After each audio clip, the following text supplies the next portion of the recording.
naman ng mga nabubulok na basura tulad ng balat ng prutas, balat ng gulay, damo o tuyong dahon upang maging natural or organic fertilizer.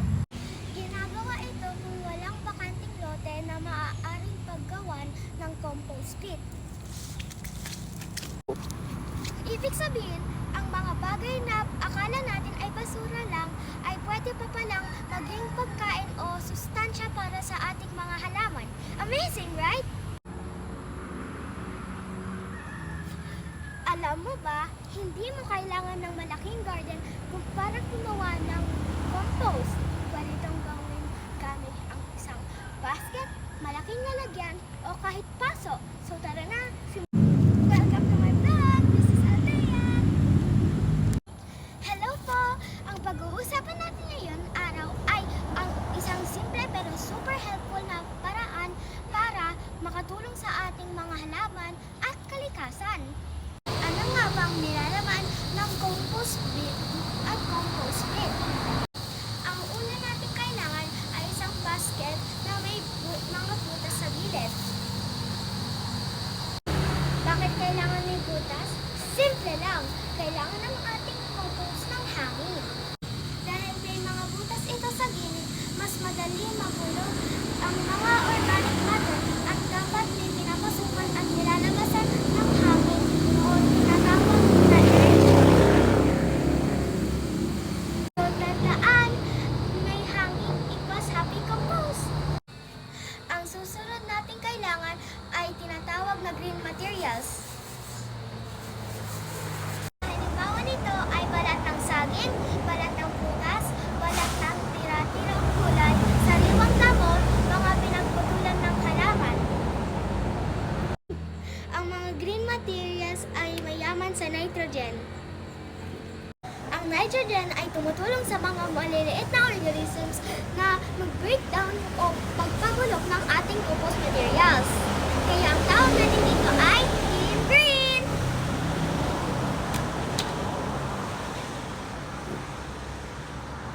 Pangatlo, brown materials. Ngayon naman, meron tayong Team Brown. Kasama dito ang tuyong dahon, tuyong damo o dayami.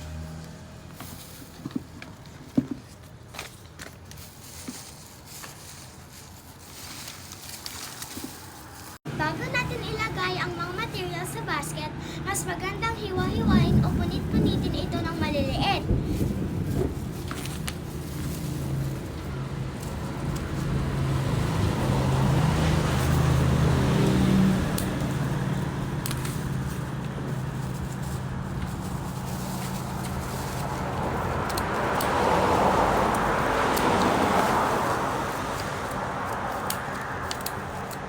Bakit?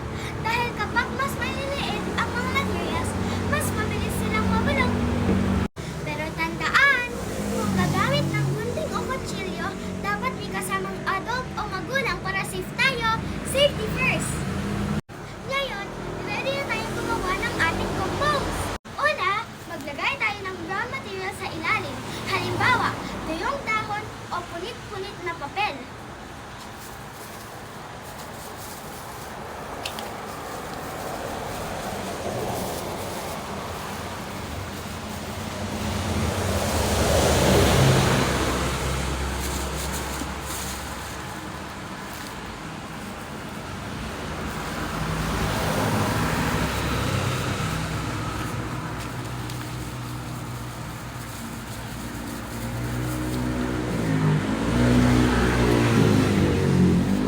Pagkatapos, maglagay tayo ng green materials tulad ng balat ng prutas at gulay. At pagkatapos, brown ulit. Green, brown, green. Parang paggawa lang ng delicious na sandwich. Pero syempre, hindi ito pagkain ha.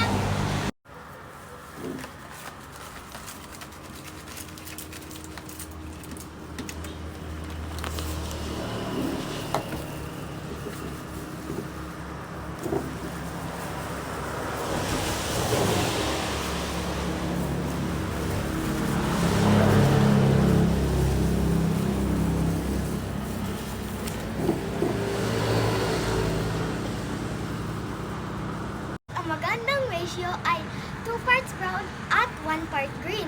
Ibig sabihin, mas maraming brown materials kaysa sa green materials.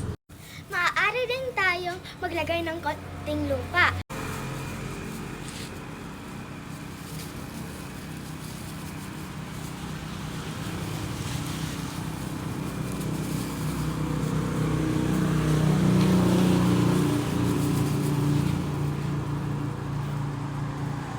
Ang lupa ay makakatulong sa proseso ng composting at para mabawasan din ang masamang na amoy.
Kailangan natin ng tamang amount ng tubig para makatulong sa proseso ng pagkabulok.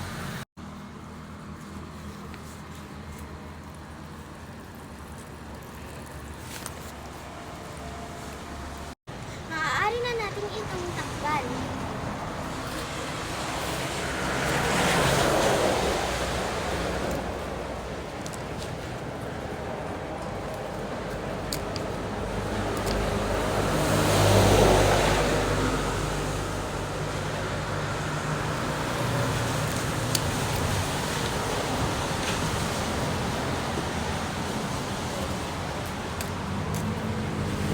Tandaan natin, hindi ibig sabihin na pagkatapos natin ilagay lahat ay iiwan na lang natin ito. Kailangan din natin haluin o baliktarin ang compost paminsan-minsan. Halimbawa, mga 2 beses sa isang linggo. Bakit?